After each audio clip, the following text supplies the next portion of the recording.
Welcome to Myra Media. Andhra Pradesh రాష్ట్ర రాజకీయాలు క్షణానికి ఉత్కంఠభరితంగా సాగుతున్నాయని చెప్పుకోవచ్చు. అసలు ఏ క్షణం ఏం జరుగుతుందని కూడా ఎవరికీ అర్థం కావట్లేదు, ఎవరికీ అంతుపట్టడం లేదు. ప్రస్తుతం మరి ఒక అంశం అయితే హల్చల్ చేస్తుంది, ఒక వార్త అయితే చక్కర కొడుతుంది రాష్ట్ర వ్యాప్తంగా. పవన్ కళ్యాణ్ టీడీపీతో పాటు బీజేపీ కూడా కలవబోతుంది, ఈ కూటమిలోకి బీజేపీ రాబోతుందంటూ ఒక వార్త అయితే హల్చల్ చేస్తున్న నేపథ్యంలో ఇదే అంశం మీద మనతో మాట్లాడటానికి ప్రముఖ రాజకీయ విశ్లేషకులు, హైకోర్టు న్యాయవాది చెవులు కృష్ణాంజలి గారు మనతో ఉన్నారు. అని అడుగుదాం ఈ అంశం మీద. నమస్కారం కృష్ణాంజలి గారు. నమస్తే కోటేశ్వరరావు గారు. క్షణం మారుతున్న రాజకీయాల నడుమ మళ్ళీ టీడీపీ జనసేన పొత్తులోకి బీజేపీ రాబోతుందంటూ ఒక వార్త అయితే వచ్చింది. ఇది ఎంతవరకు నిజమంటారు? ఎలా జరిగితే రాజకీయ పరిణామాలు ఎలా ఉండబోతుంది?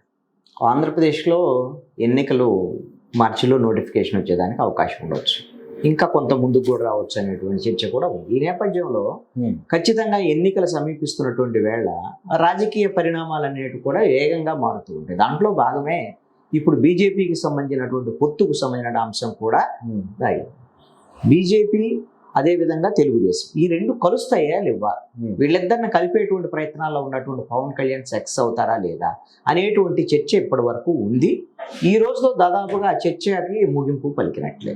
బీజేపీ అధిష్టానము ఆంధ్రప్రదేశ్ రాష్ట్రంలో తెలుగుదేశం జనసేనతో కలిసి వెళ్ళటానికి సూచనప్రాయంగా ఇప్పటికే అంగీకరించినట్టుగా ఒక సమాచారం ఉంది. ఇది ఢిల్లీకి సంబంధించినటువంటి బీజేపీ హైకమాండ్ వైపు నుంచి వచ్చినటువంటి సమాచారం. దీంట్లో ఏమిటంటే వాళ్ళంతట వాళ్ళుగా నిర్ణయం తీసుకున్నటువంటి అంశం కాదు ఇది. మొన్న రీసెంట్గా జాతీయ స్థాయి వాళ్ళ బీజేపీ పదాధికారుల సమావేశం జరిగింది. దాంట్లో అన్ని రాష్ట్రాలకు సంబంధించినటువంటి రాష్ట్ర కమిటీలు, బీజేపీ కమిటీలు ఆయా రాష్ట్రాల్లో ఏ పార్టీతో పొత్తులోకి వెళ్ళాలి, ఏ విధంగా పొత్తుకు సంబంధించినటువంటి అంశాల్లో నిర్ణయం తీసుకోవాలనేటువంటి దాని మీద ఆంధ్రప్రదేశ్ కమిటీ, బీజేపీ కమిటీ అభిప్రాయాన్ని కూడా కేంద్ర బీజేపీ అధిష్టానం తీసుకున్నట్లుగా సమాచారం. అయితే చాలా స్పష్టంగా ఆంధ్రప్రదేశ్ బీజేపీ రాష్ట్ర కమిటీ ఆంధ్రప్రదేశ్లో ఆల్రెడీ జనసేనతో పొత్తులో ఉన్నాము, మనము తెలుగుదేశంతో కూడా పొత్తులో కలిసి వెళితేనే మంచిది, ఖచ్చితంగా కలిసి వెళ్ళటమే మంచిది అనేటువంటి అభిప్రాయాన్ని, ఏకాభిప్రాయాన్ని కేంద్ర పార్టీ అధిష్టానానికి ఇచ్చినట్టుగా ఒక సమాచారం. దీంతో ఇప్పుడున్నటువంటి పరిస్థితుల్లో కీలకమైనటువంటి అంశాల మీద బీజేపీ దృష్టి సారించింది. అందుకే తెలుగుదేశం పార్టీ పొత్తుకు సంబంధించినటువంటి విషయంలో రాష్ట్ర కమిటీ కూడా ఆమోదం తెలియజేసిన తర్వాత వాళ్ళ కేంద్ర అధినాయకత్వం, ప్రధానంగా జేపీ నడ్డా జాతీయ అధ్యక్షులు, ప్రధానమంత్రి నరేంద్ర మోడీ, అదేవిధంగా అమిత్ షా, వీళ్లతో కూడినటువంటి కీలకమైనటువంటి కమిటీ ఈ పొత్తుకు సంబంధించినటువంటి అంశాన్ని ఫైనల్ చేసేదానికి అవకాశం ఉంది. అయితే పొత్తుకు సంబంధించినటువంటి అధికారిక ప్రకటన మాత్రం నాకు తెలిసినంత వరకు సంక్రాంతి తర్వాతే ఈ పొత్తుకు సంబంధించినటువంటి ప్రకటన ఉంటుంది. ఇప్పుడు చూచాయిగా ఆల్రెడీ ప్రకటన చేశారు. నిన్న బెంగళూరులో చంద్రబాబు నాయుడు ఏకంగా మరి కర్ణాటకకు చెందినటువంటి డికే శివకుమార్ని కలిశారు, మాట్లాడుకున్నారు, భేటీ అయ్యారు. అంటే టీడీపీ కూటమిలోకి మళ్ళీ కాంగ్రెస్ రాబోతుందని కూడా ఆ రోజు అనుకున్నాం నిన్ననే. ఈ రోజు చూస్తే ఈ రోజు పరిణామాలు అంటే ఎలా చూస్తారు? అంటే ఒకవైపు ఏమో కాంగ్రెస్తో, ఇంకొక వైపు ఏమో బీజేపీతో. తెలుగుదేశం ఎలా చూస్తారు తెలుగుదేశాన్ని? ఇక్కడ నిన్న కాంగ్రెస్ సీనియర్ నేత, కర్ణాటక డిప్యూటీ సీఎం డికే శివకుమార్తో చంద్రబాబు నాయుడు బెంగళూరు ఎయిర్పోర్ట్లో మాట్లాడినటువంటి మాటలు, ఆ కలయిక అది యాదృచ్ఛికంగా జరిగిందని అనుకోవటానికి వీల్లేదండి. ఖచ్చితంగా కాంగ్రెస్ అదేవిధంగా తెలుగుదేశానికి సంబంధించి ఆంధ్రప్రదేశ్ రాజకీయాలు ఒక అంశం అయితే, రెండవది తెలుగుదేశం ఏమైనా ఇండియా కూటమిలోకి చేరబోతుందా, ఇలాంటి చర్చకు దారితీసినటువంటి అంశం. నేను అనుకుంటున్నాను బీజేపీ ఇప్పుడు ఈ రోజున ఢిల్లీలో ఒక కదలిక వచ్చి బీజేపీ పొత్తుకు సంబంధించినటువంటి నిర్ణయం చేయటం వెనక కూడా నిన్న జరిగినటువంటి డికే శివకుమార్ చంద్రబాబు కలయిక కూడా కీలకమైనటువంటి అంశం. ఎందుకు అనంటే ఇండియా కూటమికి సంబంధించినటువంటి వాళ్ళు ఇప్పటికే చంద్రబాబు నాయుడిని సంప్రదింపులు జరుపుతున్నట్టుంది. ఆల్రెడీ సిపిఐ జాతీయ నాయకులు నారాయణ కూడా స్పష్టంగా చెప్పారు, మీరు ఇండియా కూటమిలోకి రండి, బీజేపీని వదిలేసేయండి అని చంద్రబాబు నాయుడికి, తెలుగుదేశం పార్టీకి ఏకంగా ఆయన పిలిపించినటువంటి పరిస్థితి ఉంది. ఈ కాంగ్రెస్ జాతీయ నాయకత్వం కూడా ఈ విధంగా చంద్రబాబు నాయుడు వైపు నుంచి ఇండియా కూటమిలోకి ఆహ్వానించడం ఒకటి, ఆంధ్రప్రదేశ్లో కూడా పొత్తు పెట్టుకుంటే తెలుగుదేశం పార్టీతో ఎలా ఉంటుందనేటువంటి అంశాల మీద కూడా ఒక చర్చ జరుగుతున్నట్టుగా సమాచారం ఉంది. దీంతోనే బీజేపీ యొక్క ఆలోచన ఏమిటంటే తెలుగుదేశం పార్టీతో పొత్తుకు రావటం వెనక ఒకటి, ఇండియా కూటమిలోకి చంద్రబాబు నాయుడు వెళ్లకుండా ఎన్డీఏ కూటమిలోకి వచ్చేటువంటి విధంగా చేయటం అనేటువంటిది ఒక ప్రయత్నం. ఎందుకు? జనసేనకు సంబంధించినటువంటి పార్టీ ఆల్రెడీ ఎన్డీఏలో ఉంది. తెలుగుదేశం ఇప్పుడు ఏ కూటమిలో లేదు. కాబట్టి వాళ్ళు ప్రయత్నాలు చేస్తున్నారు. కాబట్టి ఇండియా కూటమి వాళ్ళు చంద్రబాబు నాయుడిని తమ వైపు తెచ్చుకుంటే మంచిది అనేటువంటి ఆలోచన ఉండాలి. ఎందుకు ఈ ఆలోచన ఉంది అని అంటే, చంద్రబాబు నాయుడు ఒకప్పుడు జాతీయ స్థాయిలో మంచి రాజకీయాలను నడిపినటువంటి వాళ్ళే. కీలకమైనటువంటి ఆంధ్రప్రదేశ్లో మీరు గమనిస్తే, ఒకటి, ఇండియా కూటమిలో తెలుగుదేశం పార్టీ చేరితే ఒక పార్టీ అదనంగా బలంగా చేరు. జగన్మోహన్ రెడ్డి ఎలాగో రాడు, ఆయన ఏ కూటమి వైపు ఉండనంటున్నాడు. ఆఫ్టర్ ఎలక్షన్స్ వాళ్ళ రాష్ట్ర పరిస్థితులకు అనుగుణంగా ఎవరు కావాలంటే వాళ్ళకి మద్దతు చేస్తాను. బీజేపీ ఏదైతే ఉందో స్పష్టంగా చెప్పింది, మేము తెలుగుదేశంతో చంద్రబాబుతో కలిసే ప్రసక్తే లేదు అని ఒక స్పష్టమైన ప్రకటన చేసిన కొన్ని నెలల్లోనే, కొన్ని రోజుల్లోనే ఏం మార్పు వచ్చింది? తెలుగుదేశంలో ఏం మార్పు చూసి బీజేపీ కలుస్తారంటారు? నిజంగా బీజేపీకి సంబంధించినటువంటి వాళ్ళకి సిగ్గు, శరము, చీము, నెత్తురు అంటారు కదా, ఇవేమైనా ఉంటే తెలుగుదేశం పార్టీతో కలిసేదానికి అవకాశం లేదు. వాళ్ళకి ఇవన్నీ ఉన్నాయని నేను అనుకోవట్లా. వాళ్ళకి అవకాశవాద రాజకీయం తప్ప ఇంకొకటి లేనే లేదు బీజేపీకి. ఎందుకు ఈ మాట చెప్తున్నాను అంటే, మనం కొంతమంది అంటుంటారు చంద్రబాబు కూడా ఇటువంటి క్వాలిటీస్ ఉన్నాయని అంటారు.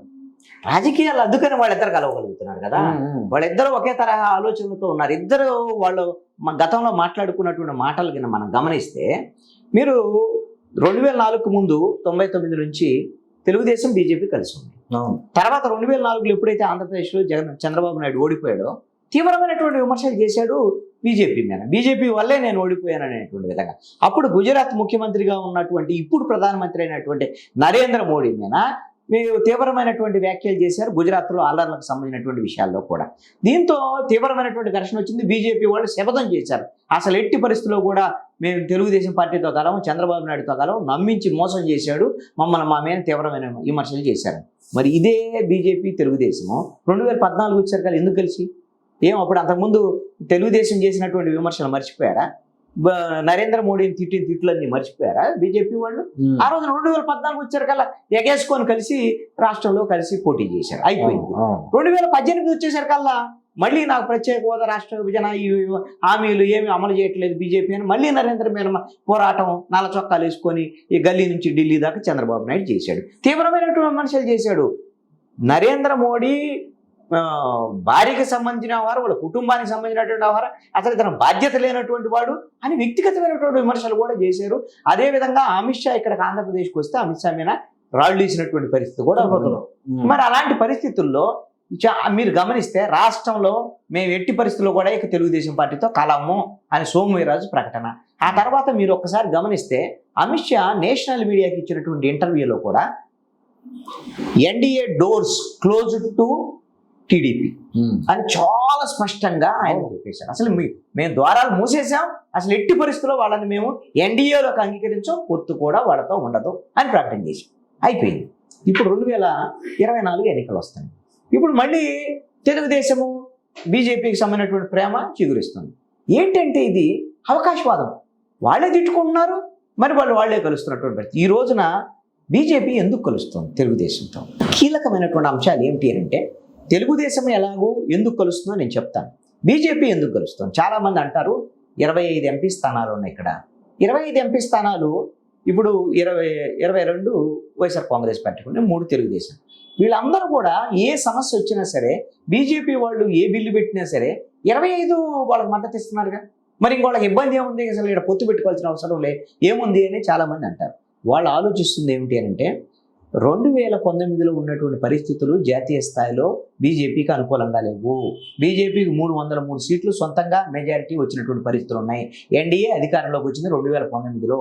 ఈ రోజున ఉత్తర భారతదేశంలో బీజేపీకి సంబంధించినటువంటి సీట్లు తగ్గేదానికి అవకాశం ఉంది.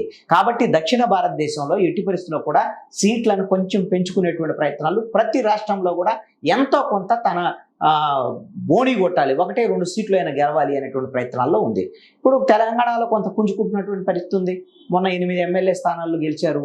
అదేవిధంగా ఇప్పుడు ఎంపీలకు సంబంధించినటువంటి విషయంలో కూడా ఒక 10 స్థానాల్లో గెలవాలి. మొత్తం 17 ఉంటే అక్కడ 10 స్థానాలు ఎంపీ స్థానాలు గెలవాలనేటువంటి ప్రయత్నాల్లో అటు కాంగ్రెస్ ఇటు బీజేపీ కూడా ప్రయత్నాలు చేస్తుంది.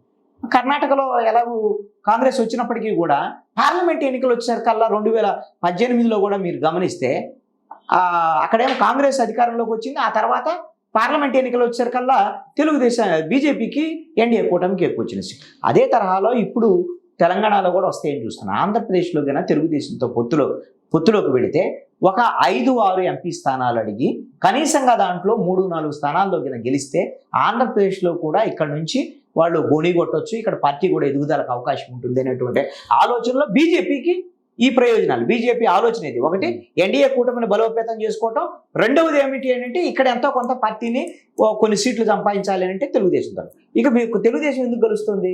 తెలుగుదేశం రెడీగా ఉంది. ఎందుకు అని అంటే 2019లో ఎప్పుడు ఓడిపోయారో ఆ ఓడిపోయిన మరుక్షణమే ప్రేమలేఖలు రాయటం మొదలు పెట్టారు చంద్రబాబు నాయుడు బీజేపీకి. మేము బీజేపీ ప్రభుత్వంతో కలిసి పనిచేయడానికి సిద్ధమని తెలుగుదేశం మహానాడులో తీర్మానం చేశారు ఏకంగా. మొన్న కర్ణాటక ఎన్నికలకు ముందైతే చంద్రబాబు నాయుడు నరేంద్ర మోడీ పాలనని కీర్తిస్తూ రిపబ్లిక్ టీవీ కాంక్లేవ్లో మాట్లాడినటువంటి మాటలు చూసాం కదా.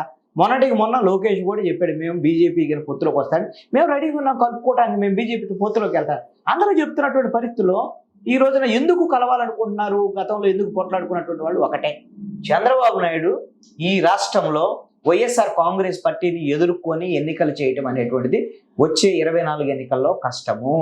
ఖచ్చితంగా బీజేపీని కలుపుకోకపోతే తెలుగుదేశం జనసేన కూటమి వరకు అయితే మాత్రం వైఎస్ఆర్ కాంగ్రెస్ పార్టీని ఎదుర్కోలేము, గెలవలేము అనేటువంటి భయం కూడా ఈ రోజున చంద్రబాబు నాయుడుకు ఉంది. ఎందుకు ఈ భయం వచ్చింది అని అంటే స్థానిక సంస్థల ఎన్నికలు, పంచాయతీలు, ఎంపీటీసీ, జెడ్పీటీసీలు, మున్సిపల్ కార్పొరేషన్ ఇవన్నీ ఎన్నికల్లో కూడా ఈ రోజున వైఎస్ఆర్ కాంగ్రెస్ పార్టీ దౌర్జన్యాలు చేసింది, అనేకమైనటువంటి అక్రమాలకు పాల్పడిన వ్యవస్థను కూడా నిర్వీర్యం చేసేటువంటి పరిస్థితి ఉంది.